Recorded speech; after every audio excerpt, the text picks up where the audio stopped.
All right, lads. You're gonna have to just forgive me here. I'm absolutely mouldy hungover here. It was the Cork Jazz weekend here, lads. Biggest event of the year, biggest weekend of the year. Never seen the place so busy in all my life. Good Lord, I am so hungover.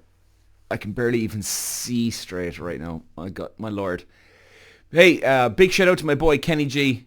Haven't seen him in ages. Dude, love you, man. Great to see you during the weekend. And, alright lads, I ain't gonna lie to you here. I'm hanging out of my ass today. Like proper Formula 1 hangover job here. Like where your brain feels like it's vibrating from the sounds of the engines yesterday. You know, it's bad when you wake up, you open your phone, and you're just thinking, hang on, what was the result again? I even watched the race last night, lads. I did. You know?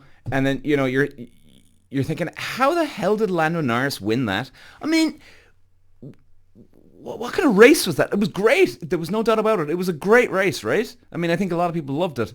And hey, shout out to Behrman, man. Well done for fourth position. It was a great result. Great to see the emotion too.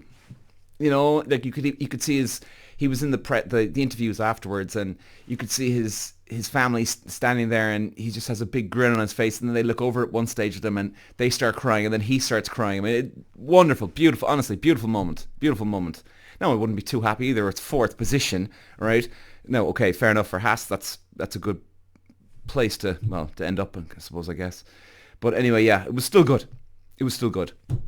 Okay, so where am I? I'm all over the place. Jeez.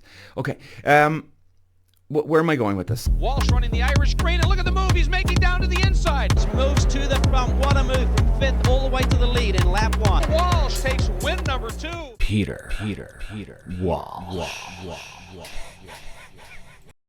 Okay. I mean, the race itself, it did have a lot of drama, lads. It had everything, like drama, controversy, backroom whispers. McLaren Games, is Formula One Commission giving a brown envelope to McLaren to slow Piastri down to keep everything at bay?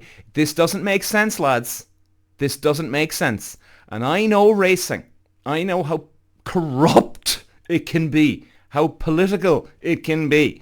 And Piastri, going the way he is, this guy is an assassin. Now, he's had some mistakes, right, in Baku, disaster. So maybe I overestimated him. Maybe not. I mean, look, geez, everybody has mistakes, right? So at the end of the day here, this doesn't add up why he's so out of whack. This doesn't add up, lads. And, Lando Norris, he has the win. Yeah, great. Cool. You can't deny that he had a great weekend. There's no doubt about it. I mean, it's a beautiful win. But Piastri, comfortably leading the championship to then getting just stitched up again. And call me a cynic, but I've seen it all before, lads. Yeah, I'm going to go again. I was trying to get off the point, but I'm going to go again. You're seeing little hints, the strategy errors, the pit stop delays that feel just a little too convenient, isn't it? It's just weird timing, right? And you start hearing Norris getting the early calls. Now, fine, he's in the lead. He's the guy in favour, so fine. You give him the early lead. You give him the early pit stop. That's fine. And then team orders. It's the nice corporate way of saying, lads, we've picked our golden boy, and you're now the backup dancer for Piastri. That's what's happening here. And I get it, right? Lando Norris, he's a great looking fella, very great looking, very good, bubbly personality, right? Party boy, okay? And yes, McLaren is English. Yes, Lando Norris is English. But Piastri was the golden boy here at the start of the year. I thought it was all over. I mean, they were literally favouring Oscar Piastri at the start of the year. I mean, even when Lando Norris won the Silverstone Grand Prix, British team, British driver wins the British Grand Prix, and yet Zach Brown was looking miserable. He looked miserable, lads. Did anyone spot this? I mean, you don't feel like that when you've just won your home Grand Prix. It smells like FIA politics, lads. I can smell it. And think about it, you know, Formula One, they want drama. Of course they do. We all want drama, even for us. I mean, it's great, right? It's perfect, you know, but then they want a photo finish in Abu Dhabi. You know, do you remember the movie, well, it's actually based on a true story, the Le Mans, the Matt Damon and Christian Bale, Le Mans, Ford, brain fart now, lads, too hungover for this. You know, and they were trying to do a 1-2-3 finish going over the finish line at Le Mans. Okay, this is all based on true story. This is what they're doing here. You know, you've got Lando Norris, a smiling underdog, turning into a national hero at this stage, right? And then you've got Oscar Piastri, the calm prodigy with ice in his veins, let's say, and Max Verstappen, the reigning emperor, refusing to die quietly. Now, okay, he shaved a couple of more points off, right? So he's getting a little closer. And that's okay. There's a couple of sprint races. There's qualifying coming up. There's racing coming up. There's Brazil coming up next. That's probably going to favor Mercedes, to be honest, the way their car is set up. But I'm not saying there's a secret handshake happening here between McLaren and the FIA, but if someone found an email titled "Make It Entertaining," I wouldn't faint from shock. Okay, even at Mexico, in the middle of all of it, Behrman. Let's go back to him. I mean, the Haas lad. The guy people couldn't pick out of a line-out a month ago, and now he's here mixing with the Ferraris and the McLarens. Now, let's not get too carried away. He got a little lucky, but the car also had to perform, right? Now, it's quite over... Well, actually, no.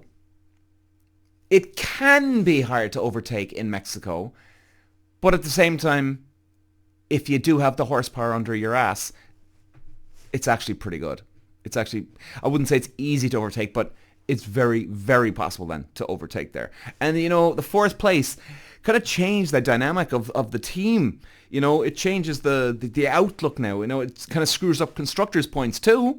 And it's, you know, the drive, in fairness from him, was pure grit. He was battling with Verstappen for the whole way through. And I think that's what makes it so special. The fact that he had the horses, he had the legs, he had the balls, he had the intelligence to stay in the fight with Verstappen. And I think that's why he's going to be very, very proud. I mean, sometimes if you're in a struggling team like Haas, if you end up winning or finishing on the podium or even a fourth place like Behrman now, if you end up getting that type of result, but everyone else has gone off on the track, it ain't as sweet. But the fact that he was up there and he was dicing, he was challenging with Verstappen, it makes it all the more special. Now look, let's not get carried away here, you know, either. It's still a fourth position, all right? I don't care if you're the worst team on the grid. Fourth is still fourth. Now, okay, let's talk Maxi boy, all right? 40 points back.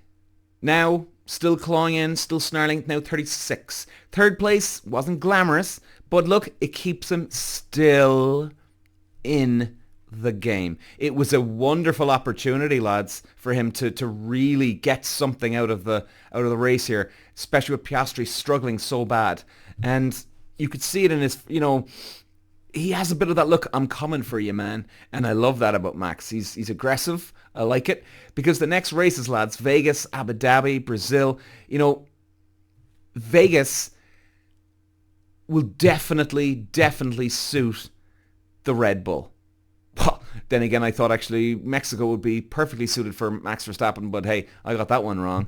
But okay, it's going to be hard to know. But the engine speed of the Red Bull, that's the key right now. It's the secret sauce. It's the secret sauce here. Because they don't just have a quick car on the straight, they've got a quick car to keep that speed up in the long, windy corners. So, where does this leave us, lads? Where does this leave us?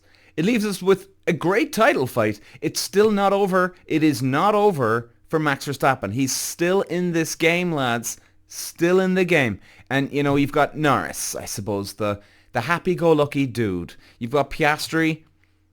Kind of feels like he's been betrayed by his own team. And this happens a lot more than you realize, lads. Believe you me. And you've got Verstappen, the comeback monster. If Max Verstappen can pull off winning the championship, which, look, it's still a long shot. But if he can pull this off, this will be, without a shadow of a doubt, the greatest comeback Formula One has ever seen. Guys, I can't wait for Brazil next. And you know, we are keeping it nice and short today. I'm too hungover, lads. I can't handle this. Ugh, good Lord. My God. So look, lads, we're going to be back, obviously, with more Formula 1 news next week. We've got a 2-week break now, but we'll be talking Formula 1, obviously, on Mondays. And it'll be some showdown, I'd say, lads. Some showdown. What is going to Brazil bring to the table? Only time will tell. Cheers, guys. Walsh running the Irish green, and look at the move he's making down to the inside. Moves to the front. What a move from fifth all the way to the lead in lap 1. Walsh takes win number 2. Peter. Walsh.